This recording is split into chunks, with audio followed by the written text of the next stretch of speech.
দেখেন ভাই, আজকে আমার প্রবাসী জীবন দেখেন রুমের ভিতর থেকে ছবি তুলেন শুক্রবার। সবাইকে শুভ কামনা রইল। এই যে জুম্মার দিনে যে শুক্রবার সবাই নতুন জামা কাপড় পরে রেডি। এই যে সবাই জুম্মায় নামাজে যাবে।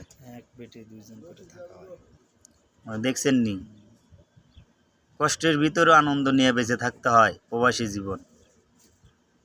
সিঁড়িতে উঠতে হয়, এই যে সিঁড়ি। ভাই দেখেন, এই যে এক এক সিটে আমরা দুইজন থাকি, একজন নিচে একজন উপরে। এই যে বেডের সামনে দেখেন প্রবাসী জীবনের এই যে রুম দেখেন, প্রবাসী জীবনকারে রুম। এই যে এই রুমে আমরা থাকি,